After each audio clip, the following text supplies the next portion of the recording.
மாதா தொலைக்காட்சி நேயர்களுக்கு வணக்கம். அன்பார்ந்த மக்களே, இயேசுடைய மலை பொழிவில் நாம் பார்க்க போகின்ற இன்னொரு அழகான ஒரு செய்தி. சட்டமா நற்செய்தியா? எது முக்கியம்? சட்டம் மனிதர்களுக்காகவா, மனிதர்கள் சட்டத்திற்காகவா? இந்த உண்மையை உணர்த்த இன்றைய மலைப்பொழிவில் இந்த வாசகத்தை நாம் பார்க்கலாம். அன்பார்ந்த மக்களே, யூத இனம் சட்டத்தை அனுசரித்த இனம். அவர்களுக்கென்று தனிச்சட்டம் இருந்தது. நான் இன்று நேர்மைமிகு சட்டங்களை உங்களுக்கு தந்துள்ளேன். இவற்றை போன்ற நியமங்களையும் முறைமைகளையும் கொண்ட வேறு பேரினம் ஏதாகிலும் உண்டோ என்று சொல்கின்ற அளவிற்கு யூத இனம் சட்டங்களால் கட்டமைக்கப்பட்ட ஒரு சமூகம், அழகான ஒரு சமூகம். அல்லது சட்டங்கள், நியமங்கள், முறைமைகள், மரபுகள் யாருக்காக, எதற்காக? காலப்போக்கில் சில தங்கள் ஆதாயத்திற்காக சுருக்கிக் கொள்கிறார்கள், மனிதர்களை பயன்படுத்துகிறார்கள், சட்டத்திற்கு முதன்மை கொடுக்கிறார்கள், மனிதர்களை மறந்து போய்விடுகிறார்கள், கடவுள் பெயரை வைத்துக் கொண்டு சுரண்டுகிறார்கள், மனித நேயம் மறந்தவர்களாக, மறுத்தவர்களாக அவர்கள் மாறுகிறார்கள். இந்த நேரத்தில் தான் இயேசு தன்னுடைய போதனையினால் மாற்றத்தை கொண்டு வருகிறார். மாற்றத்தை கொண்டு வருகின்ற போது அவர் மீது சுமத்தப்பட்ட ஒரு குற்றம், இவன் யூதனாக இருந்தும் இவன் சட்டத்தை மதிக்கவில்லை, இவன் யூதனாக இருந்தும் சட்டத்தை மீறுகிறான், சட்டத்தை அழிக்கிறான் என்று இயேசு மீது குற்றம் சுமத்தப்படுகிறது. ஆனால் இயேசு கூறுகின்ற வார்த்தை என்ன?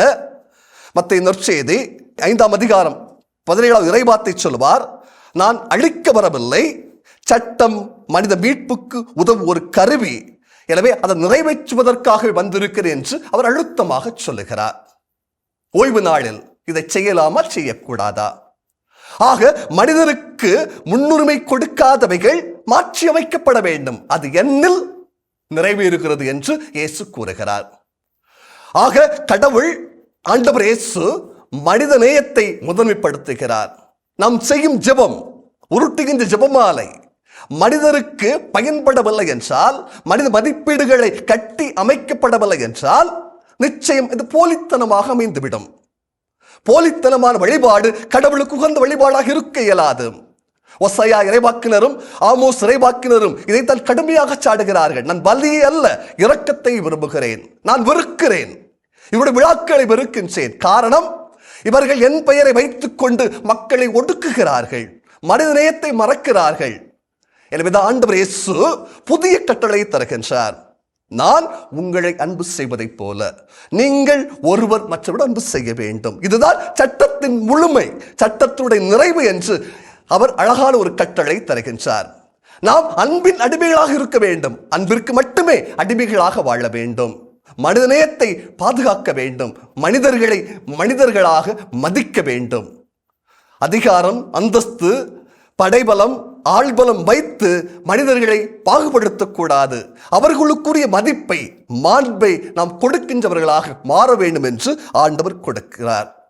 அகஸ்தினாரும் இதைத்தான் சொல்வார், அன்பு செய், வேறொன்றும் வேண்டாம், அன்பு செய்தாலே போதும், வேறொன்றும் வேண்டாம் என்று அழுத்தமாக சொல்லுவார். அன்பார்ந்த மக்களே, இயேசுவை பின்பற்றுகிறீர்களா? இயேசு விட்டு சென்ற அந்த அன்பு கட்டளை வாழ்வாக்குவதற்கு முயற்சி எடுங்கள். மற்றவர்களை நரகமாக நினைக்காதீர்கள், அடுத்திருப்பவர்களை தொந்தரவாக நினைக்காதீர்கள். அவர்களை அன்பு செய்வதுதான் சட்டத்தின் நிறைவு. இதுதான் இறையாட்சி லட்சியம். இவர்களுக்காக நம்மை இழக்கின்ற போது புது சமூகம், மாற்று சமூகம், இறையாட்சி சமூகம் உங்கள் வழியாக நிறைவேறும். சட்டங்களும் நியமங்களும் முறைமைகளும் கொள்கைகளும் மரபுகளும் அனைத்தும் மனிதர்களுக்காக, மனித நல்வாழ்வுக்காக என்பதை மறுத்தலாகாது. இதை உணர்ந்து செயல்படுவோம்.